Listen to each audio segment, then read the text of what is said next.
어머니, 이 방에서 나가셔야겠습니다. 뭐라고? 내가 이 집 안주인인데 대체라고? 며느린 내가 언제 이 방을 내놓겠다 했더냐? 큰형님, 내외분이 이번 달 안으로 들어오신다 하셨으니 어머니는 뒤채 작은 방으로 옮기셔야죠. 어머니, 큰형님이 이제 가장이십니다. 돌아가신 아버님 제사도 큰형님이 모시고 집안 대소사도 큰형님이 다 챙기시는데 당연히 안채는 큰형님께 드려야죠. 영신이 어머니 박씨 부인은 그 말을 듣는 순간 가슴이 철렁 내려앉았습니다. 70평생을 이 집에서 살았습니다.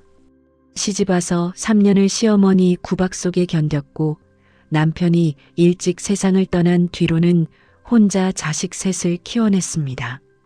새벽같이 일어나 밥을 짓고 밤늦도록 바느질을 해서 자식들 공부시키고 장가 보내고 시집 보냈습니다. 그런데 이제 와서 뒤치로 쫓겨나라고 며느리 내가 언제 이 방을 내놓겠다 했더냐? 어머님, 요즘 세상이 어떤 세상인데요?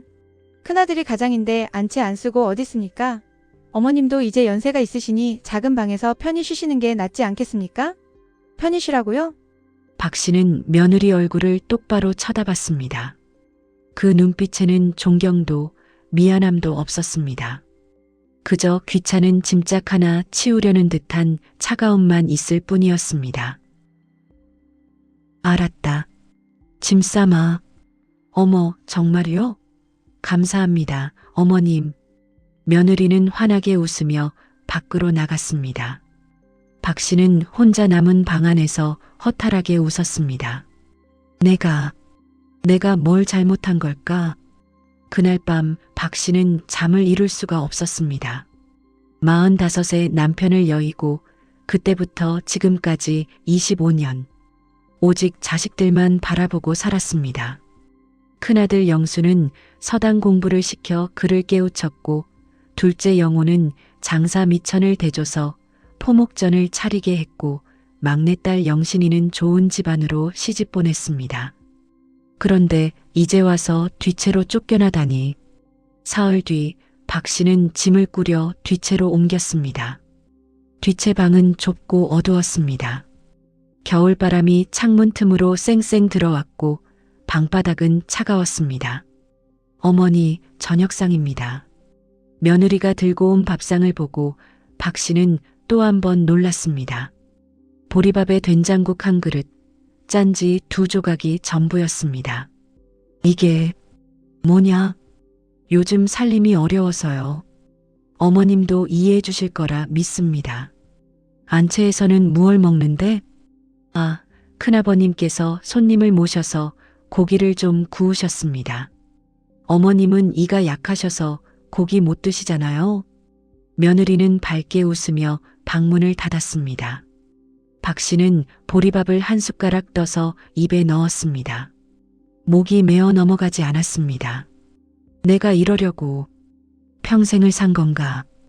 그날 밤 안채에서는 웃음소리가 들려왔습니다. 큰아들 내외가 손님들과 즐겁게 이야기하는 소리였습니다. 박 씨는 이불을 뒤집어 쓰고 눈물을 흘렸습니다. 그렇게 한 달이 흘렀습니다. 어느 날 박 씨는 우연히 안채 부엌을 지나가다가 며느리와 하인의 대화를 듣게 되었습니다.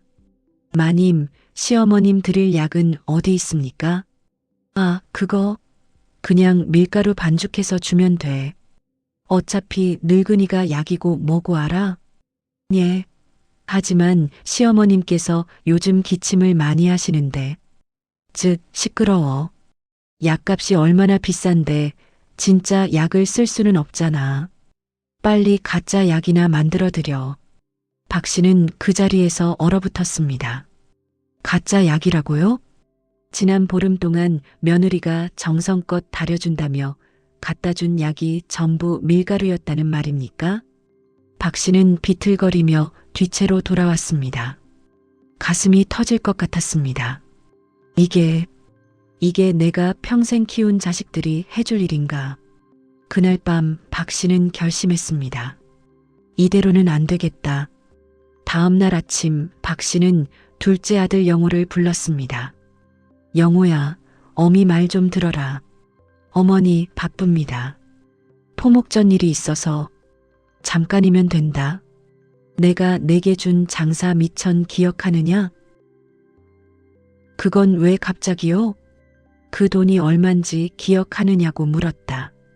영호는 잠시 머뭇거리다가 대답했습니다. 은 200냥 이었습니다. 맞다. 그 돈으로 내가 지금 포목전을 운영하고 있지.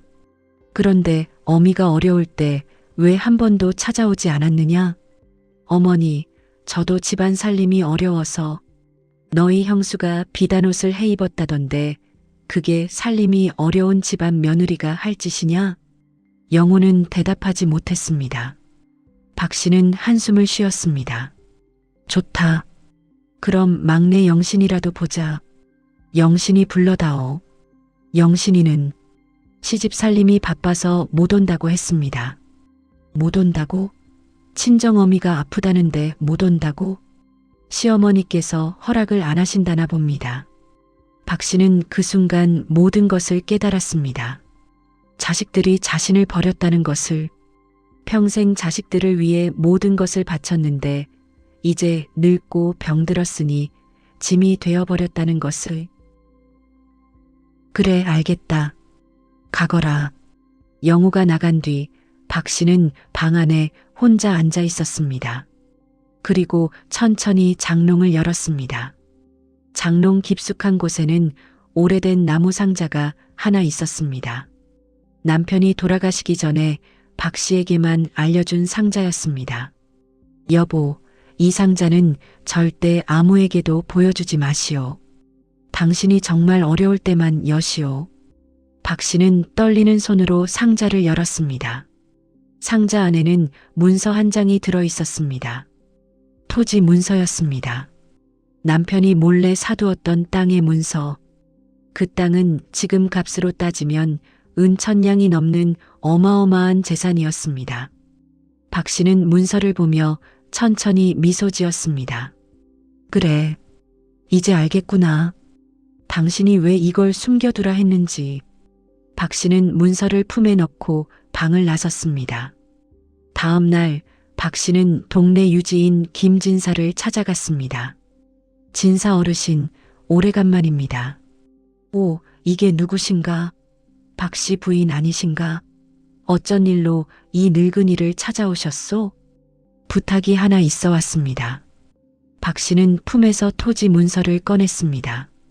김진사는 문서를 보더니 눈이 휘둥그레졌습니다. 이게 대체 어디서 난 문서요? 돌아가신 남편이 남겨둔 것입니다.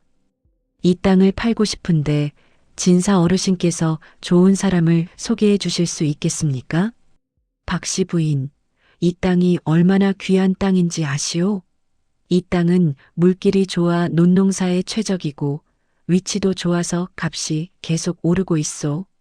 지금 팔면 은 1000냥도 넘게 받을 수 있소. 그럼 더 잘 됐군요. 빨리 팔아주십시오. 김진사는 고개를 갸웃했습니다. 그런데 자식들은 아시오? 이런 큰 돈을 자식들 모르게 움직이시면 자식들은 몰라도 됩니다. 이건 남편이 저에게만 준 것이니까요. 하지만 진사 어르신, 제 부탁 들어주시겠습니까? 김진사는 박 씨의 단호한 눈빛을 보고는 고개를 끄덕였습니다. 알겠소. 좋은 사람을 소개해 드리겠소. 보름 뒤 땅이 팔렸습니다. 박 씨는 은 1100냥이라는 거금을 손에 쥐었습니다. 하지만 박 씨는 그 돈을 자식들에게 주지 않았습니다. 대신 다른 계획을 세웠습니다. 먼저 박 씨는 조용히 집을 나와 동네 외곽에 있는 작은 집을 샀습니다. 그리고 그 집을 정갈하게 꾸몄습니다. 부인, 이 집이 마음에 드십니까? 네, 아주 좋습니다. 조용하고 햇볕도 잘 들고요. 박 씨는 그 집에서 혼자 살기 시작했습니다. 큰아들 영수는 한참 뒤에야 어머니가 집을 나간 것을 알았습니다. 뭐라고? 어머니가 집을 나갔다고? 네, 날이. 보름 전에 짐을 싸서 나가셨습니다. 이 바보 같은 것들, 왜 진작 말하지 않았어? 영수는 황급히 동네를 뒤졌습니다. 그리고 외곽의 작은 집에서 어머니를 찾았습니다. 어머니, 어머니, 여기 계셨습니까? 영수구나. 무슨 일이냐? 무슨 일이긴요. 어머니가 갑자기 집을 나가시면 어떡합니까? 어서 돌아가십시다. 돌아가? 내가 왜 돌아가야 하느냐? 어머니, 그건 너희들이 날 뒤채로 쫓아내고 보리밥 먹이고 가짜 약 먹이면서 그렇게 살라고 했잖니? 이제 와서 왜 찾아왔느냐? 영수는 할 말을 잃었습니다. 어머니, 저희가 잘못했습니다. 다시 모셔가겠습니다. 안채를 어머니께 드리겠습니다. 필요 없다. 나는 여기서 혼자 사는 게 더 편하구나. 어머니, 돌아가거라. 그리고 다시는 찾아오지 마라. 영수는 어쩔 수 없이 돌아갔습니다. 그날 밤 큰 집에서는 난리가 났습니다. 도대체 어머님이 어디서 그 집을 살 돈이 났습니까? 며느리가 소리쳤습니다. 그러게 말이다. 어머니가 돈을 숨겨두셨나? 둘째 영호도 찾아왔습니다. 형님, 어머니가 혹시 재산을 숨겨두신 게 아닐까요? 그럴 리가 있나? 아버지 돌아가신 뒤로 집안 살림은 내가 다 관리했는데. 하지만 그 집을 산 돈은 어디서 났겠습니까? 형제들은 서로 눈을 마주쳤습니다.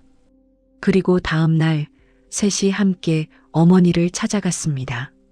어머니, 저희가 왔습니다. 박 씨는 대문도 열어주지 않았습니다. 무슨 일이냐? 다시는 찾아오지 말라 했을 텐데. 어머니, 저희가 잘못했습니다.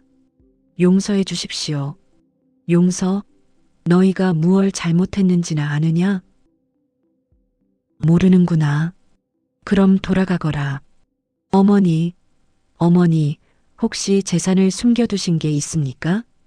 영우가 참지 못하고 물었습니다. 박 씨는 피식 웃었습니다. 아, 그게 궁금했구나. 내가 어디서 돈이 났는지 말이지? 어머니, 그게 아니라 있다.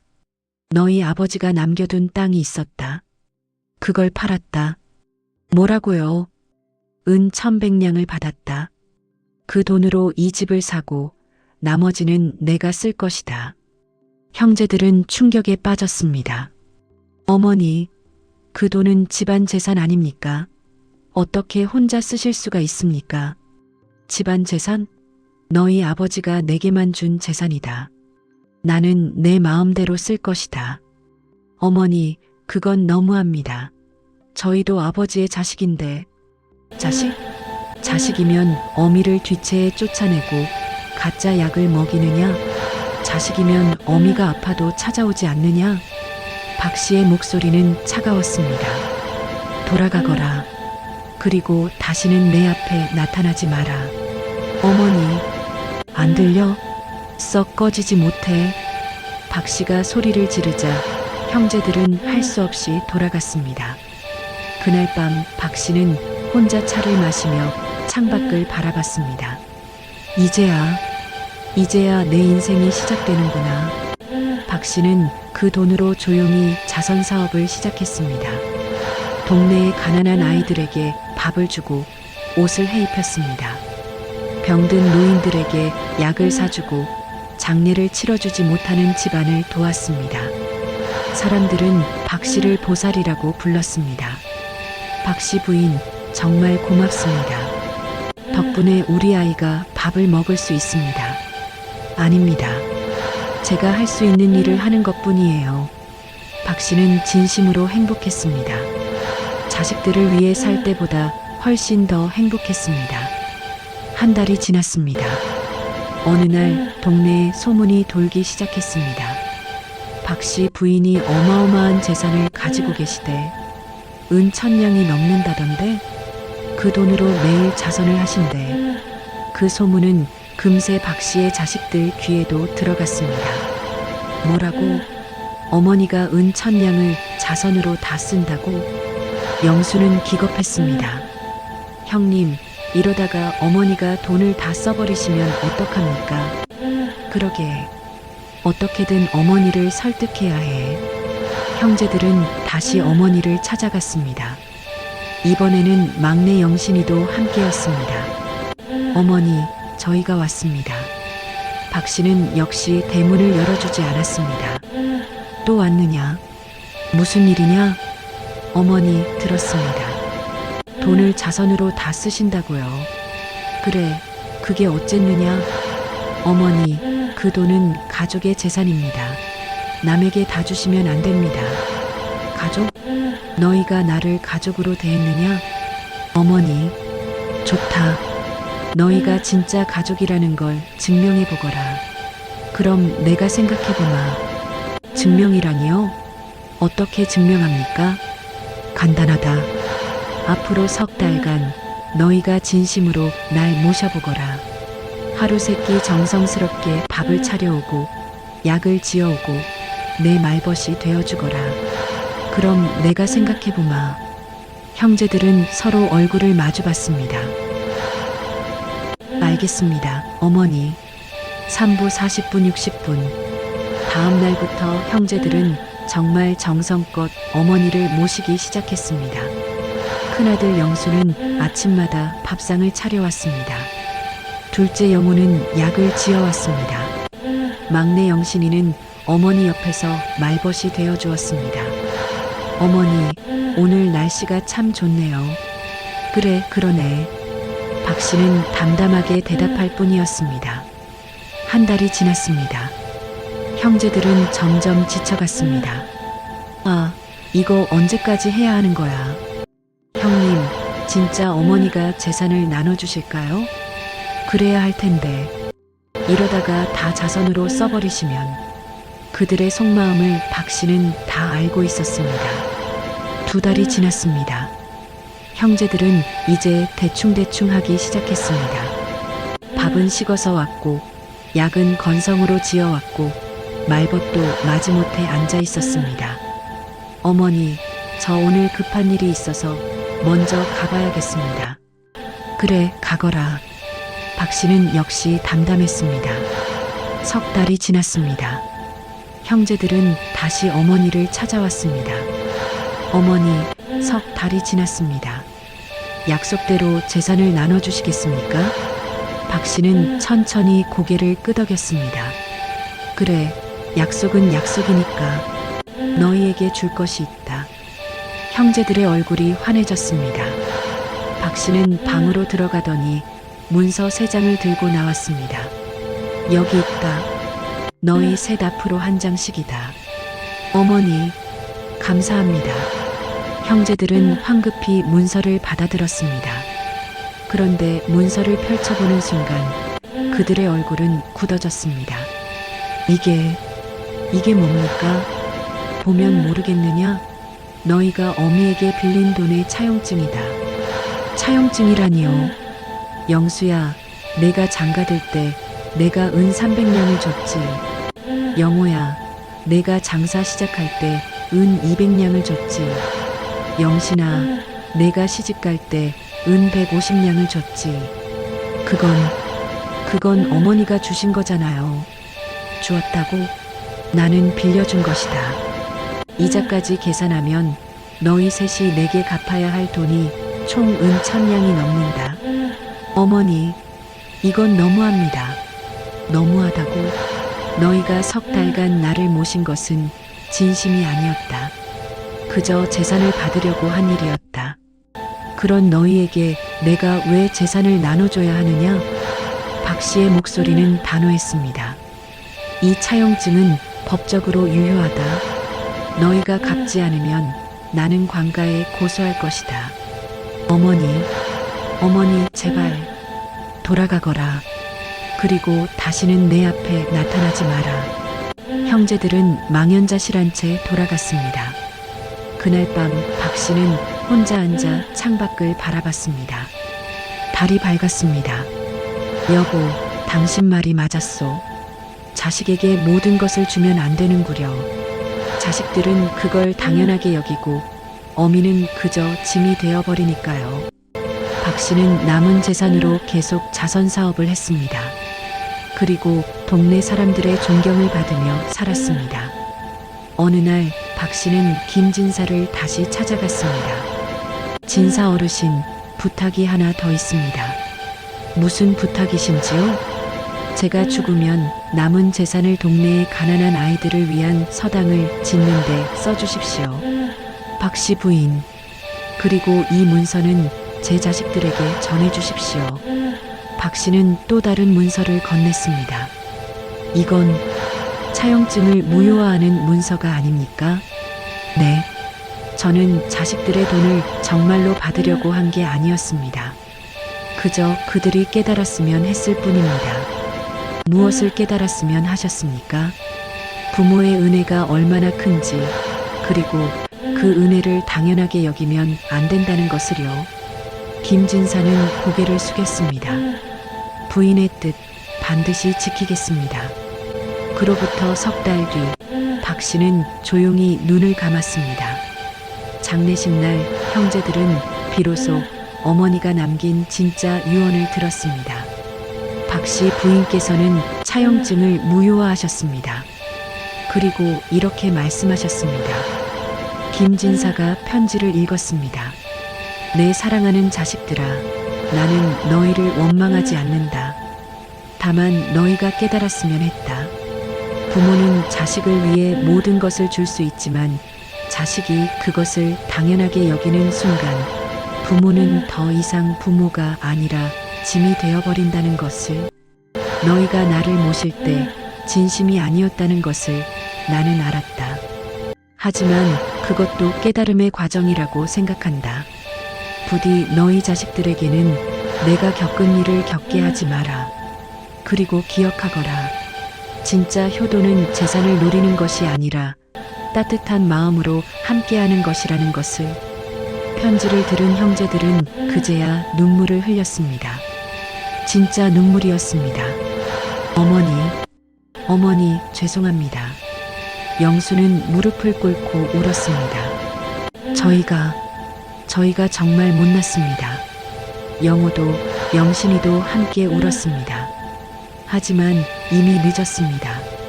어머니는 이미 이 세상 사람이 아니었습니다. 그날 동네 사람들이 모두 모여 박 씨의 장례를 치렀습니다. 박 씨 부인은 진짜 보살이셨어. 우리 아이들이 다 그분 덕분에 밥 먹고 자랐지. 이제 누가 우리를 돌봐주실까?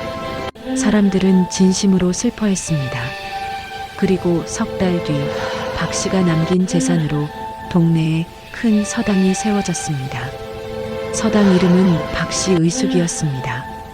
그곳에서 가난한 아이들이 공부를 배웠고 훌륭한 인재로 자랐습니다. 박 씨의 이름은 100년이 지나도 동네 사람들의 입에서 회자되었습니다. 반면 그녀의 자식들은 평생 죄책감 속에서 살았습니다. 영수는 매년 어머니 기일에 서당을 찾아가 아이들에게 쌀을 나눠주었습니다. 어머니, 제가 이제야 깨달았습니다. 영호는 자신의 자식들에게 박 씨의 이야기를 들려주며 효도의 의미를 가르쳤습니다. 영신이는 시어머니를 정성껏 모시며 어머니가 겪었을 아픔을 되새겼습니다. 하지만 아무리 후회해도 어머니는 돌아오지 않았습니다. 그들이 진심으로 모실 기회는 영영 사라져버렸습니다. 세월이 흘러 박 씨의 손자들이 자랐습니다. 그들은 할머니의 이야기를 들으며 물었습니다. 아버지, 증조할머니는 왜 그렇게 하셨어요? 글쎄다. 아마도 우리가 깨닫기를 바라셨을 게다. 무엇을요? 진짜 사랑은 주는 것만이 아니라 받는 사람이 감사할 줄 아는 마음을 가져야 한다는 것을, 그리고 부모님이 살아계실 때 효도해야 한다는 것을.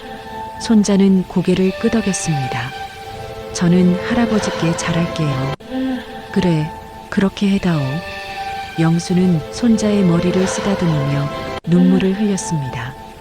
어머니, 제가 이제야 알겠습니다. 저 멀리 산 너머로 해가 지고 있었습니다. 따뜻한 노을빛이 마을을 감쌌습니다. 박 씨 의숙에서는 아이들의 글 읽는 소리가 들려왔습니다. 그 소리를 들으며 박 씨의 영혼은 평안히 미소 지었습니다. 자식들에게 베풀었던 사랑은 돌아오지 않았지만 세상을 향한 사랑은 100년이 지나도 이어지고 있었습니다. 그것이 바로 박 씨가 마지막으로 남긴 진짜 유산이었습니다. 여러분, 오늘 이 이야기를 들으시면서 무슨 생각이 드셨나요? 혹시 여러분도 자식들에게 모든 것을 주고 계시진 않으신가요? 혹시 여러분도 부모님의 은혜를 당연하게 여기고 계시진 않으신가요? 박 씨 부인의 이야기는 먼 옛날 조선시대 이야기가 아닙니다. 지금 이 순간에도 누군가는 똑같은 아픔을 겪고 있을지도 모릅니다. 부모님이 살아계실 때 진심으로 모시십시오. 자식에게 모든 것을 주되 감사할 줄 아는 마음을 가르치십시오. 사랑은 주는 것도 중요하지만 받는 방법을 아는 것도 중요합니다. 오늘 이 영상이 여러분 마음에 조금이라도 와닿으셨다면 좋아요와 구독 부탁드립니다. 그리고 댓글로 여러분의 생각을 남겨주세요. 여러분은 박 씨 부인의 선택이 옳았다고 생각하시나요? 아니면 그래도 자식들에게 기회를 한 번 더 줬어야 한다고 생각하시나요? 여러분의 소중한 의견을 듣고 싶습니다. 다음 이야기에서 또 뵙겠습니다. 건강하십시오. 그리고 후회 없는 선택하십시오. 그날 밤 뒤채의 차가운 방에 누워 박 씨는 먼 과거를 떠올렸습니다. 45년 전 16 꽃다운 나이에 이 집으로 시집왔던 날이 떠올랐습니다. 세댁, 고개 들어보거라. 시어머니의 목소리는 차갑기만 했습니다. 예, 어머님. 박 씨는 고개를 들었습니다. 시어머니의 눈빛은 매서웠습니다. 우리 집안은 양반 가문이다. 내가 비록 중인 집안 딸이지만 우리 집 며느리가 되었으니 각오 단단히 해라. 예, 어머님. 새벽 4시에 일어나 우물물을 길어오고 시아버님과 남편 아침상을 차리고 빨래와 바느질을 해야 한다. 알았느냐?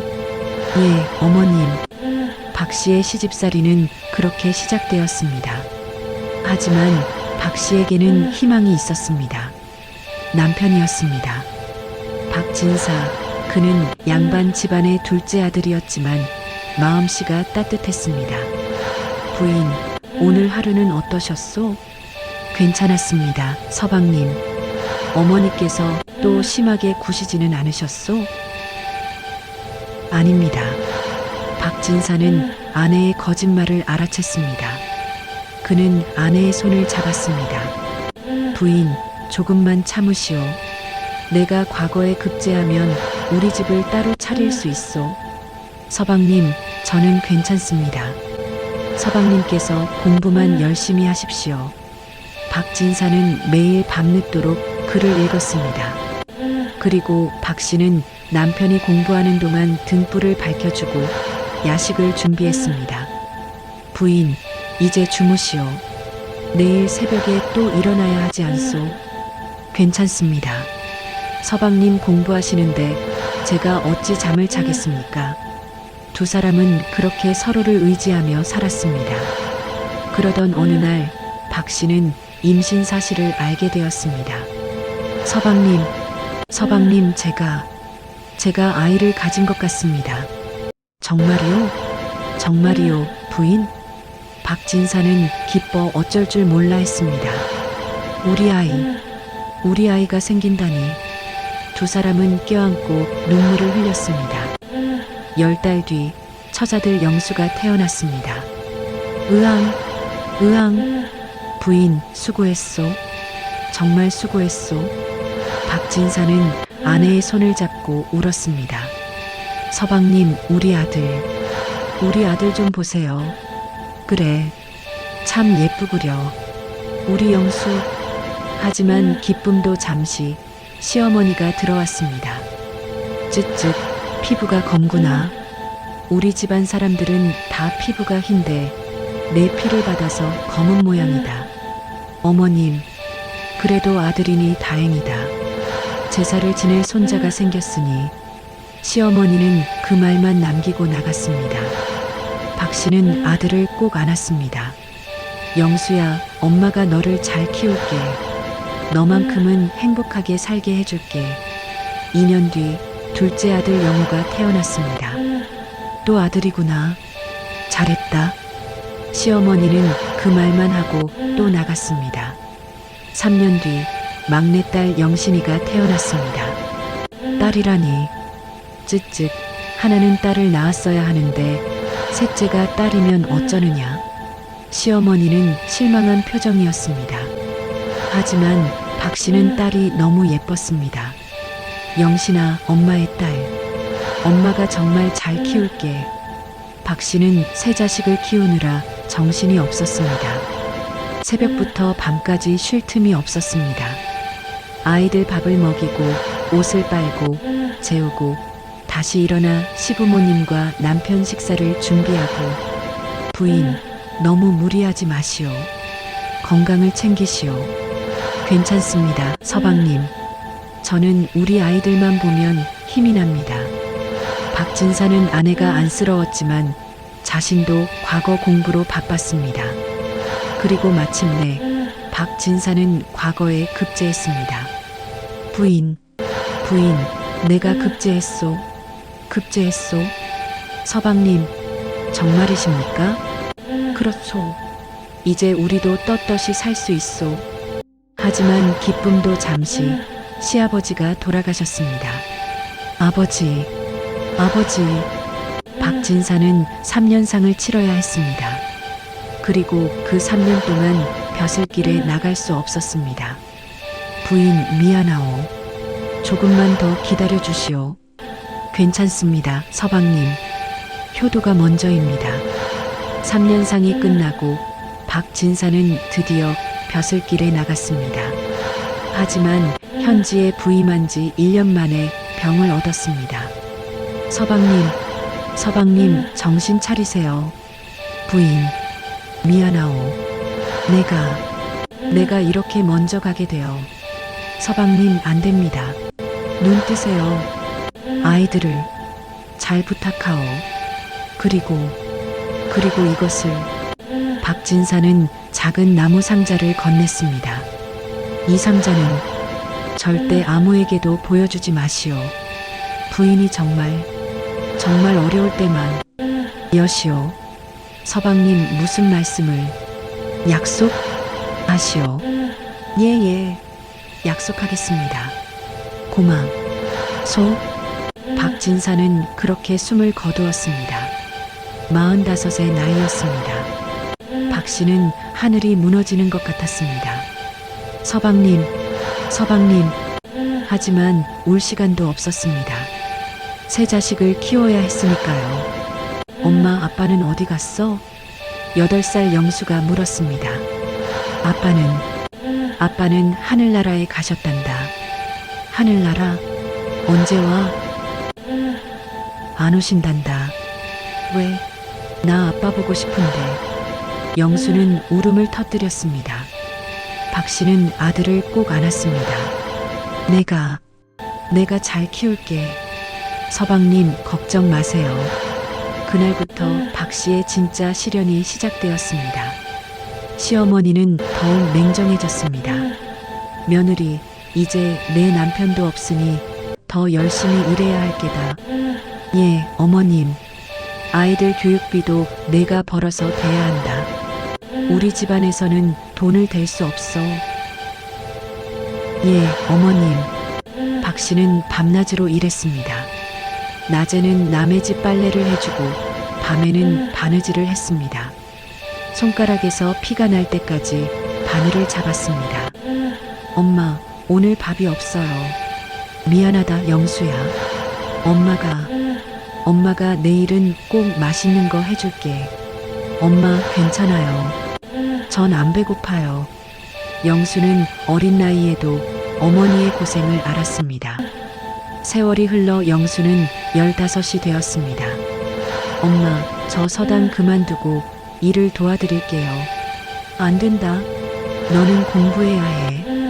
하지만 엄마가 너무 힘들어 하시잖아요. 엄마는 괜찮아. 너는 아버지처럼 과거에 급제해야 한다. 박 씨는 영수를 서당에 보내기 위해 더욱 악착같이 일했습니다. 그리고 영수가 스물이 되었을 때 장가를 보내야 했습니다. 어머니, 영수 장가 보내려면 돈이 많이 필요합니다. 시어머니가 말했습니다. 제가 준비하겠습니다. 박 씨는 몰래 돈을 모아두었던 은 300냥을 꺼냈습니다. 15년 동안 한 푼, 두 푼 모은 돈이었습니다. 영수야, 여기 있다. 이 돈으로 장가 가거라. 엄마, 이 돈 어디서 났어요? 엄마가 모았단다. 너만 잘 살면 돼. 영수는 그 돈으로 장가를 갔습니다. 그리고 2년 뒤 둘째 영호도 장가를 갔습니다. 박 씨는 또다시 은 200냥을 마련해야 했습니다. 엄마, 저 장사를 하고 싶어요. 장사? 네, 토목전을 하고 싶어요. 그런데 미천이 필요해요. 박 씨는 또 악착같이 일했습니다. 그리고 3년 만에 은 200냥을 마련했습니다. 영호야, 여기 있다. 이 돈으로 장사 잘해라. 엄마, 감사합니다. 제가 꼭 성공해서 엄마 편하게 해드릴게요. 영호는 그 돈으로 포목전을 차렸습니다. 그리고 또 3년 뒤 막내딸 영신이도 시집을 가야 했습니다. 엄마, 저 좋은 데로 시집 가고 싶어요. 그래, 엄마가 꼭 좋은 데로 보내줄게. 박 씨는 마지막 힘을 짜내 은 150냥을 마련했습니다. 영신아, 시집 가서 행복하게 살아라. 엄마, 감사해요. 전 엄마 잊지 않을게요. 영신이는 그렇게 시집을 갔습니다. 박 씨는 그날 밤 혼자 방에 앉아 울었습니다. 다 컸구나. 내 자식들이 다 컸어. 하지만 동시에 허전했습니다. 이제 뭘 위해 살아야 할까요? 자식들은 다 제 앞가림을 하는데 이제 박 씨는 뭘 해야 할까요? 그때 시어머니가 들어왔습니다. 며느리, 이제 자식들도 다 컸으니 내가 이 집 살림을 맡아라. 예, 어머님. 박 씨는 그렇게 이 집의 안주인이 되었습니다. 하지만 행복하지 않았습니다. 자식들은 명절에만 잠깐씩 들렀습니다. 엄마, 안녕하세요. 저 바빠서 먼저 갈게요. 벌써? 밥이라도 먹고 가거라. 아니에요. 집에서 먹을게요. 영수는 그렇게 돌아갔습니다. 엄마, 잘 계세요. 전 장사 때문에 바빠요. 영호도 금방 갔습니다. 엄마, 시어머니가 기다려서요. 다음에 올게요. 영신이도 오래 머물지 않았습니다. 박 씨는 점점 외로워졌습니다. 그리고 시어머니마저 돌아가시고 박 씨는 완전히 혼자가 되었습니다. 이제 정말 나만 남았구나. 그렇게 세월이 흘러 박 씨는 70이 되었습니다. 그리고 지금 뒤채로 쫓겨나 차가운 방에 누워 있습니다. 평생을 자식들 위해 살았는데 박 씨의 눈에서 눈물이 흘러내렸습니다. 다음 날 아침 큰 집에서는 영수 내외가 이야기를 나누고 있었습니다. 도련님, 시어머님이 정말 집을 나가셨어요. 며느리가 말했습니다. 그게 무슨 대수냐? 오히려 잘 됐지. 예, 이제 우리가 이 집 주인이야. 시어머니 눈치 볼 필요도 없고. 하지만 그래도 시어머님인데 당신도 그동안 시어머니 때문에 얼마나 고생했어. 이제 우리가 편하게 살 수 있다고. 며느리는 잠시 망설이다가 고개를 끄덕였습니다. 그렇긴 하네요. 시어머님이 계시니까 제가 하고 싶은 것도 못하고. 그래, 이제 마음대로 해. 내가 다 허락할게. 영수는 만족스러운 표정을 지었습니다. 그때 하인이 들어왔습니다. 날이 동네에서 소문이 도는데요. 무슨 소문? 시어머님께서 혼자 사시는 집을 사셨다고 합니다. 뭐, 그 돈은 어디서 났어? 영수는 깜짝 놀랐습니다. 그걸 저희도 모르겠습니다만. 영수는 급히 둘째 영호를 불렀습니다. 형님, 무슨 일입니까? 영호야, 너 어머니 만난 적 있느냐? 아니요, 바빠서 못 뵀는데요.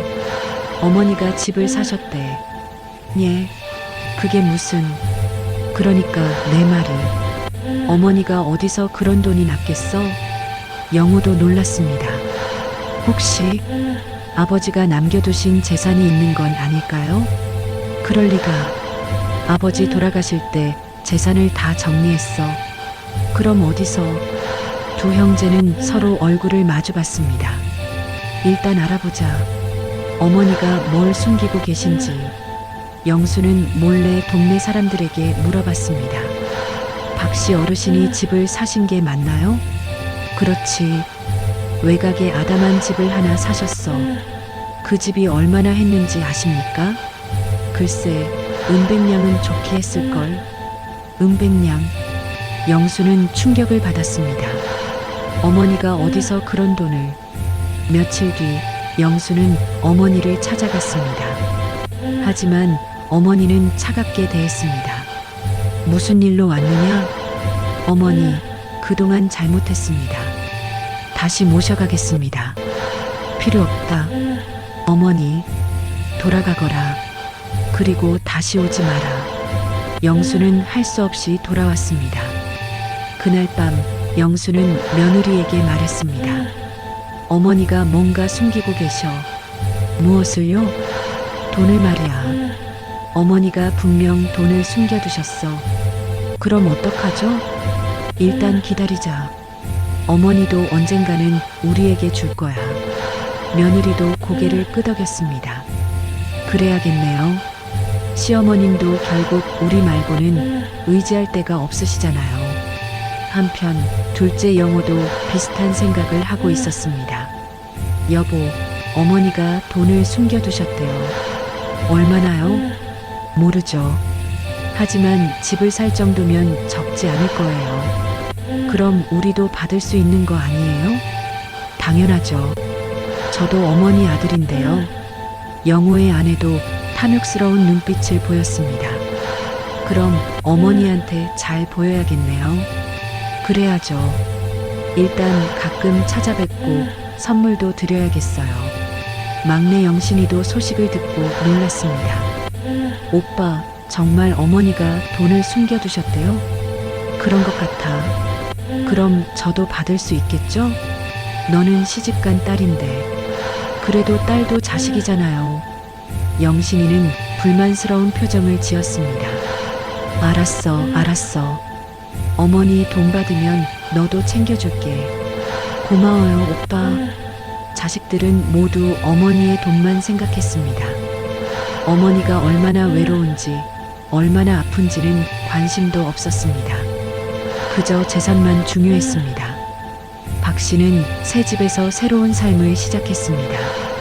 처음으로 자신만을 위한 시간을 가졌습니다. 참 조용하네. 박 씨는 마당에 앉아 하늘을 바라봤습니다. 파란 하늘, 흰 구름. 평생 이렇게 여유롭게 하늘을 본 적이 없었습니다. 부인, 괜찮으십니까? 이웃집 할머니가 찾아왔습니다. 네, 괜찮습니다. 혼자 사시니 외로우시겠어요? 아니에요. 오히려 편합니다. 그래요? 자식들은 안 보고 싶으세요? 박 씨는 잠시 침묵했습니다. 보고 싶죠? 하지만 보고 싶다고 해서 볼 수 있는 건 아니니까요. 무슨 일이 있으셨나 봐요? 그냥 서로 다른 길을 가기로 했습니다. 박 씨는 더 이상 말하지 않았습니다. 며칠 뒤 박 씨는 동네를 산책하다가 가난한 아이를 만났습니다. 할머니, 밥 좀 주세요. 얼마나 굶었니?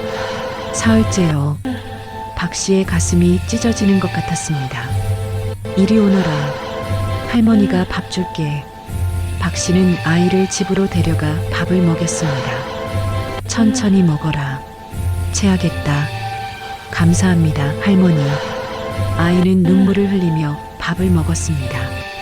박 씨는 그 모습을 보며 깨달았습니다. 아, 내가 진짜 해야 할 일이 이거구나. 그날부터 박 씨는 가난한 아이들에게 밥을 주기 시작했습니다. 처음에는 한두 명이었는데 소문이 나면서 점점 늘어났습니다. 할머니, 저도 밥 주세요. 할머니, 저도요. 박 씨는 기꺼이 아이들에게 밥을 주었습니다. 다들 배불리 먹어라. 감사합니다, 할머니. 아이들의 밝은 웃음소리를 들으며 박 씨는 행복했습니다. 자식들에게 베풀 때보다 훨씬 더 행복했습니다. 왜냐하면 이 아이들은 진심으로 감사해 했으니까요. 한 달이 지나자 박 씨는 더 큰 계획을 세웠습니다. 김진사님, 부탁이 있습니다. 무엇이든 말씀하시오. 박 씨 부인. 제가 돈을 좀 쓰고 싶은데 좋은 곳을 소개해 주시겠습니까? 어디에 쓰실 겁니까? 가난한 사람들을 돕는 데 쓰고 싶습니다. 김진사는 감탄했습니다. 박 씨 부인, 그 마음이 정말 훌륭하십니다. 아닙니다. 제가 할 수 있는 일을 하는 것뿐입니다. 박 씨는 그날부터 본격적으로 자선 활동을 시작했습니다. 병든 노인들에게 약을 사주고 가난한 집에 쌀을 보내고 추운 겨울에는 옷과 이불을 나눠줬습니다.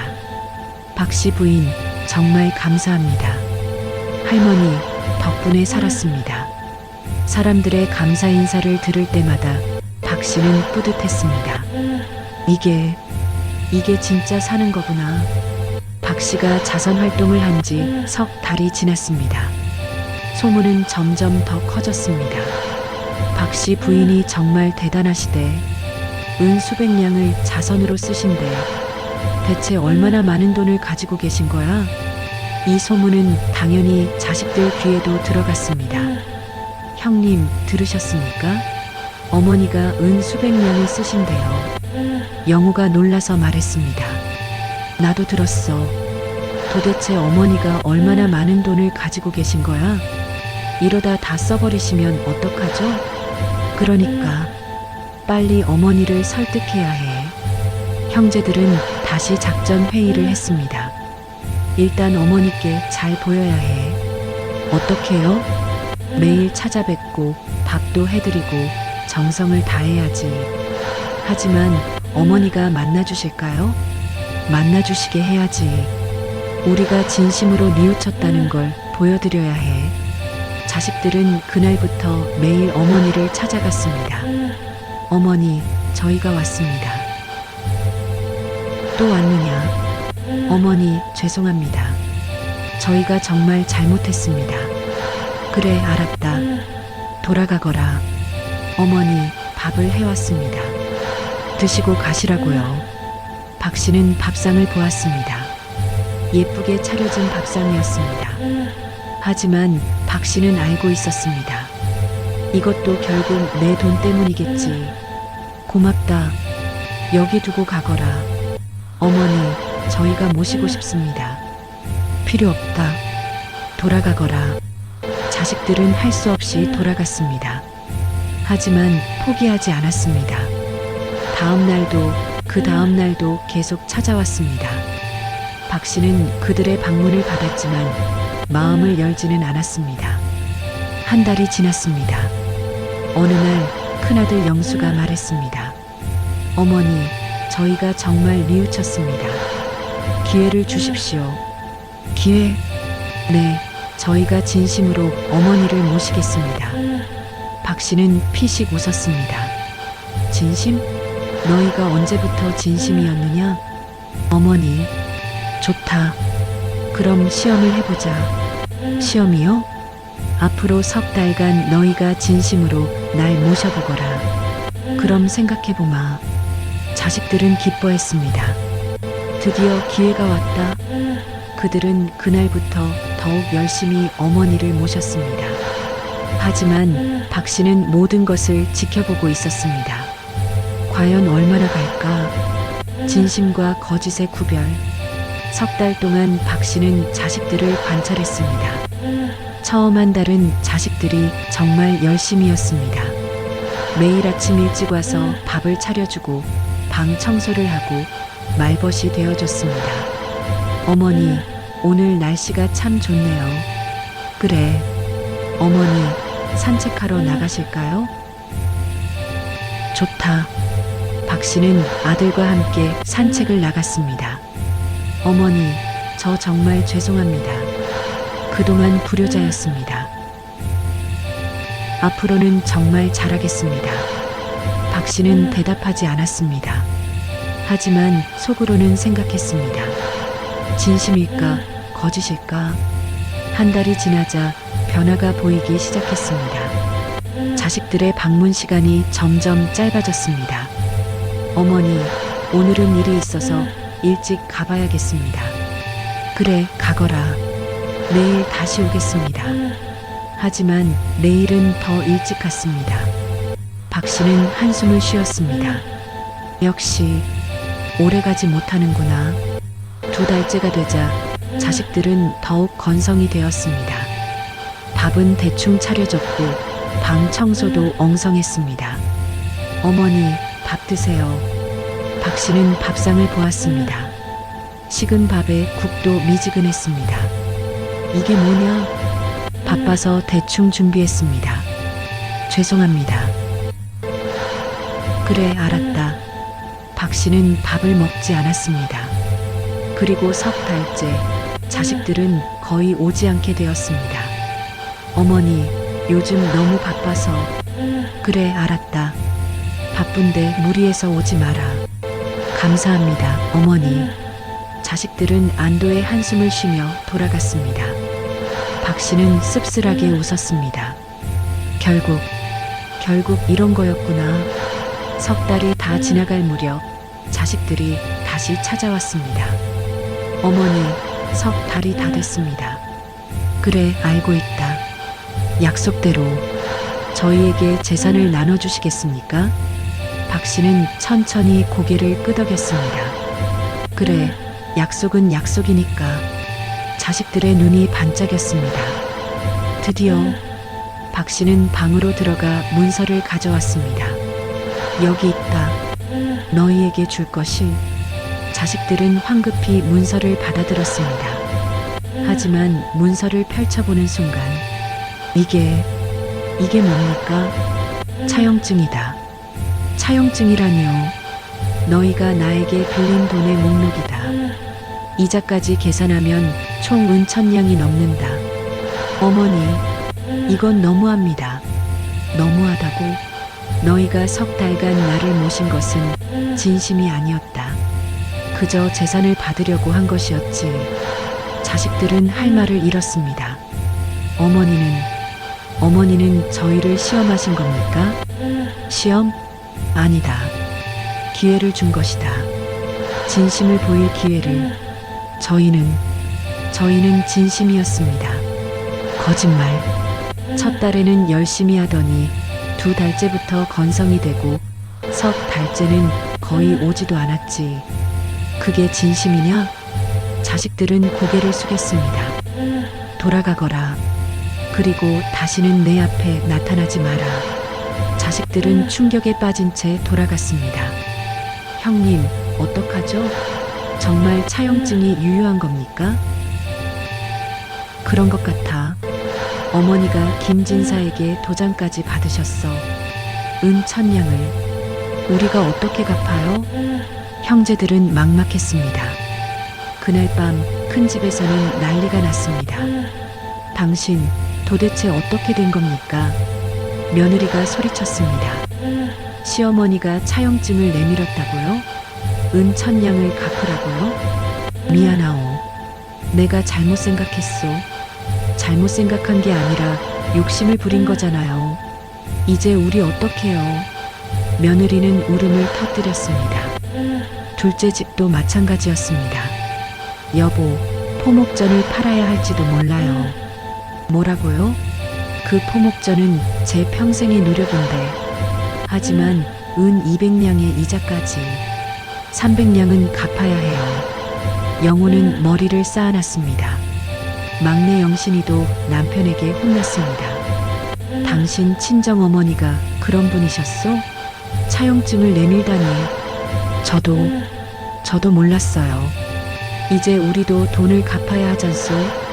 며칠 뒤 형제들은 다시 모였습니다. 형님, 정말 갚아야 합니까? 어머니가 관가에 고소하신다고 하셨어. 안 갚으면 큰일 나. 하지만 은 천냥을 우리가 어떻게 팔아야지. 집이든 가게든. 형제들은 절망에 빠졌습니다. 그때 영우가 말했습니다. 형님, 우리 정말 잘못한 거 아닙니까? 뭐, 어머니 말씀이 맞아요. 우리는 진심이 아니었어요. 그저 재산만 노렸죠. 영수는 대답하지 못했습니다. 저도 인정합니다. 우리가 잘못했어요. 영신이도 울먹였습니다. 어머니께 진심으로 사과해야 하지 않을까요? 형제들은 서로 얼굴을 마주봤습니다. 하지만 어머니가 받아주실까? 그래도 해야죠. 우리가 진짜로 뉘우쳤다는 걸 보여드려야 해요. 다음 날 형제들은 다시 어머니를 찾아갔습니다. 어머니, 저희가 왔습니다. 또 왔느냐? 차용증 때문이냐? 아닙니다, 어머니. 저희가 진심으로 사과하러 왔습니다. 박 씨는 놀란 표정을 지었습니다. 사과? 네, 어머니. 저희가 정말 잘못했습니다. 영수가 무릎을 꿇었습니다. 저희는 어머니를 사랑한 게 아니라 재산을 사랑했습니다. 영우와 영신이도 무릎을 꿇었습니다. 어머니께서 평생 저희를 위해 희생하신 것을 저희는 당연하게 여겼습니다. 어머니를 귀체로 쫓아내고 가짜 약을 드리고 저희는 정말 못된 자식들이었습니다. 자식들은 진심으로 울었습니다. 박 씨는 그 모습을 보며 가슴이 먹먹해졌습니다. 이제야 진심이구나. 일어나거라. 어머니, 차용증은 내가 찜마. 어머니, 하지만 조건이 있다. 무엇이든 하겠습니다. 앞으로 너희 자식들에게는 내가 겪은 일을 겪게 하지 마라. 그리고 박 씨는 잠시 말을 멈췄습니다. 내가 죽은 후에 남은 재산으로 가난한 아이들을 위한 서당을 지어다오. 예, 어머니. 꼭 그렇게 하겠습니다. 자식들은 고개를 숙였습니다.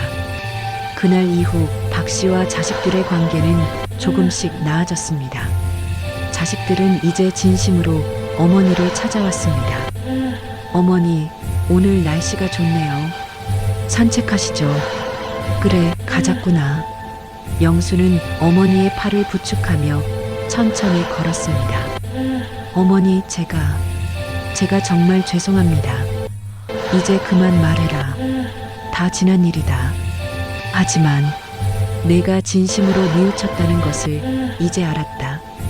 그것으로 충분하다. 영수는 눈물을 흘렸습니다. 둘째 영호도 매일 어머니를 찾아왔습니다. 어머니, 오늘은 약을 지어왔습니다. 진짜 약입니다. 박 씨는 웃었습니다. 그래, 고맙다. 어머니, 제가 과거에 얼마나 못된 짓을 했는지 생각할수록 부끄럽습니다. 이제 알았으면 됐다. 내 자식들에게는 잘해주거라. 예, 어머니. 꼭 그러겠습니다. 막내 영신이도 시어머니를 설득해서 자주 찾아왔습니다. 어머니, 제가 바느질을 해왔어요. 어머니 옷이 많이 낡으셨더라고요. 오, 예쁘구나. 고맙다. 어머니, 저 정말 후회돼요. 어머니가 아프실 때 왜 안 찾아뵀을까? 다 지난 일이다. 이제 와주는 것만으로도 고맙구나. 자식들은 진심으로 어머니를 모셨습니다. 그리고 박 씨는 행복했습니다. 이제야 내 자식들을 만난 것 같구나. 하지만 세월은 무정했습니다. 박 씨의 건강이 점점 나빠졌습니다. 어머니, 괜찮으세요? 그래, 괜찮다. 나이가 들어서 그런가 보다. 의원을 모셔올까요? 아니다. 괜찮아. 하지만 박 씨는 알고 있었습니다. 자신의 시간이 얼마 남지 않았다는 것을. 어느 날 밤 박 씨는 김진사를 불렀습니다. 진사 어르신, 부탁이 있습니다. 무엇이든 말씀하십시오. 제가 죽으면 제 유언을 자식들에게 전해주십시오. 박 씨는 편지 한 통을 건넸습니다. 이 편지에는 제 마지막 소원이 담겨 있습니다. 알겠습니다. 반드시 전하겠습니다. 그리고 이것도. 박 씨는 또 다른 문서를 건넸습니다. 차용증을 무효화하는 문서입니다. 제가 죽으면 자식들에게 주십시오. 하지만 제가 차용증을 만든 것은 돈을 받으려던 게 아니었습니다. 그저 자식들이 깨닫기를 바랐을 뿐입니다. 김진사는 고개를 끄덕였습니다. 부인의 뜻을 이해했습니다. 마지막으로 제 남은 재산으로 서당을 지어주십시오. 가난한 아이들이 공부할 수 있는 곳으로 반드시 그렇게 하겠습니다. 박 씨는 안도의 한숨을 쉬었습니다. 이제 모든 준비가 끝났구나. 며칠 뒤 박 씨는 자식들을 불렀습니다. 너희들아 모두 모여라. 예, 어머니. 자식들이 모두 모였습니다. 어머니, 안색이 안 좋으세요? 괜찮으세요? 괜찮다. 내가 너희에게 할 말이 있어서 불렀다. 자식들은 긴장한 표정으로 어머니를 바라봤습니다. 너희들아, 나는 너희를 사랑한다. 어머니, 비록 한때 너희가 나를 버렸지만 나는 너희를 한 번도 미워한 적이 없다. 자식들의 눈에 눈물이 맺혔습니다. 다만 안타까웠을 뿐이다. 너희가 진정한 사랑이 무엇인지 모르는 것 같아서. 어머니, 저희는 이제 알았습니다. 그래, 다행이다. 이제 너희에게 부탁이 있다. 무엇이든 하겠습니다. 너희 자식들을 사랑하되 그들이 그 사랑을 당연하게 여기지 않도록 가르쳐라. 예, 어머니. 그리고 서로 사랑하며 살아라. 형제는 세상에서 가장 가까운 사이니까. 예, 어머니. 마지막으로 가난한 사람들을 도와라. 그것이 진정한 복이니까. 자식들은 고개를 끄덕이며 눈물을 흘렸습니다. 박 씨가 세상을 떠난 지 석 달 후 동네 외곽에 큰 서당이 세워졌습니다. 박 씨 의숙. 박 씨가 남긴 재산으로 지어진 서당이었습니다. 정말 훌륭한 건물이네요. 박 씨 부인의 뜻이 이루어졌습니다. 김진사는 감격스러운 표정으로 서당을 바라봤습니다. 개관식 날 동네 사람들이 모두 모였습니다. 오늘 이박 씨 의숙을 열게 되어 기쁩니다. 김진사가 말했습니다. 이 서당은 박 씨 부인의 마지막 소원으로 세워졌습니다. 가난한 아이들이 공부할 수 있는 곳입니다. 사람들은 박수를 쳤습니다. 박 씨 부인의 자식분들께서도 나오셨습니다. 영수, 영우, 영신이가 앞으로 나왔습니다. 저희 어머니는 평생 남을 위해 사신 분입니다. 영수가 떨리는 목소리로 말했습니다. 저희 자식들에게도, 동네 사람들에게도, 가난한 아이들에게도 모든 사랑을 베푸셨습니다. 저희는 늦게야 그 사랑의 의미를 깨달았습니다. 영우도 눈물을 흘리며 말했습니다. 어머니의 뜻을 이어받아 저희도 이 서당을 평생 지원하겠습니다. 사람들은 다시 박수를 쳤습니다. 그날부터 박 씨 의숙에는 가난한 아이들이 모여들었습니다. 선생님, 저도 공부할 수 있나요? 그럼 누구나 공부할 수 있단다. 와, 감사합니다. 아이들은 열심히 글을 배웠습니다. 아이들의 글 읽는 소리가 동네에 울려 퍼졌습니다. 영수는 매달 서당을 찾아와 쌀을 기부했습니다. 이것은 우리 어머니의 뜻입니다. 고맙습니다, 나리. 영우는 아이들에게 책을 사주었습니다. 얘들아, 열심히 공부해라. 감사합니다, 나리. 영신이는 아이들에게 옷을 해주었습니다.